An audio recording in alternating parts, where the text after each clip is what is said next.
Vítajte pri dnešnom videu. Dneska si vyskúšame ten virálny korejský make-up El Royal v bielej tyčinke.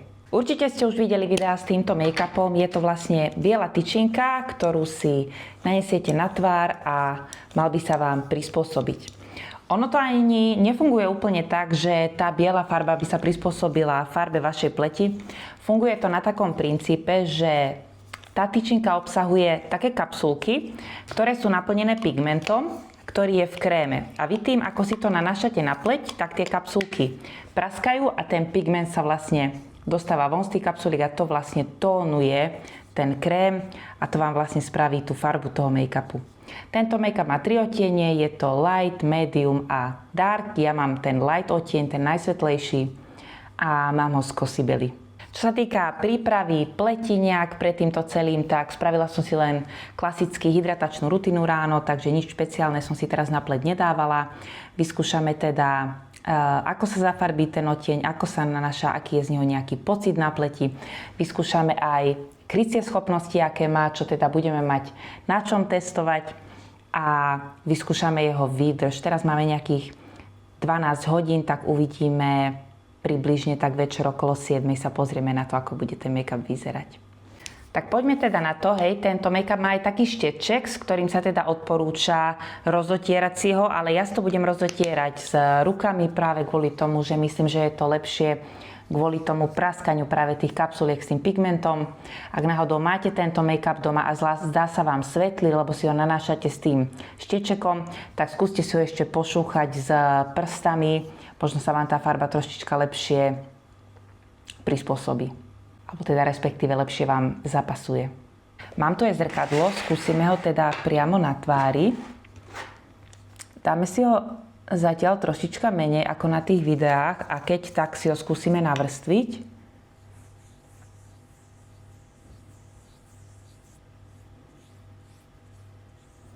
Vidíte, že už tá farba začína ísť von z tých kapsuliek a teda už to tónuje ten krém, v ktorom to je uložené. A musím povedať, že ten odtieň naozaj asi som aj trafila. No, takto na kamere to nie je moc vidieť. Skúsime túto druhú stranu, možno to budete lepšie vidieť na tom flaku, čo tam mám.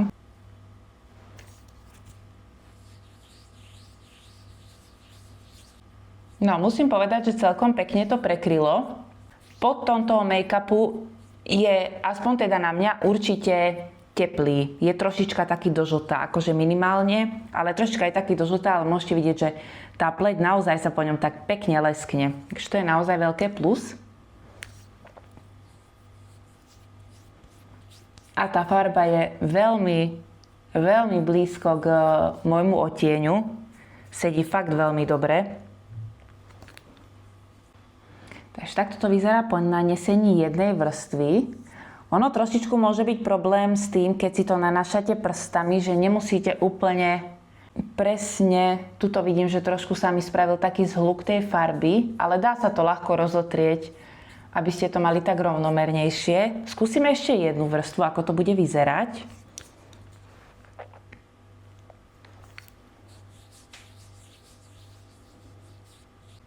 Naozaj pôsobí veľmi prirodzene.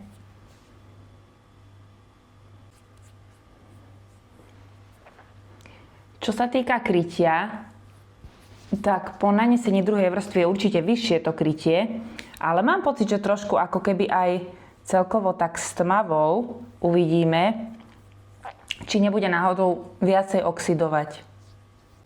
Takže takto to vyzerá po 2 vrstvách. Je veľmi prirodzený, to musím povedať aj po 2 vrstvách. Tá pleť sa stále po ňom tak pekne leskne. Krytie je fajn. Skúsim si dokončiť make-up a jednu polovicu si zapudrujem a jednu polovicu si nezapudrujem, aby sme potom videli ten rozdiel.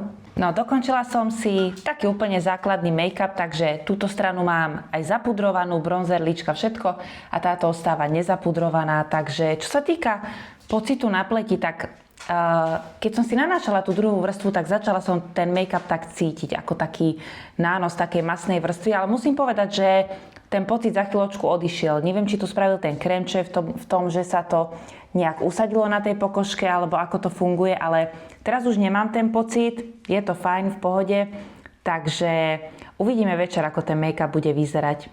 No takže takto to vyzerá približne po nejakých 7 hodinách. Musím povedať, že je veľký rozdiel medzi tou zapudrovanou a nezapudrovanou stranou. Tá zapudrovaná strana drží oveľa lepšie.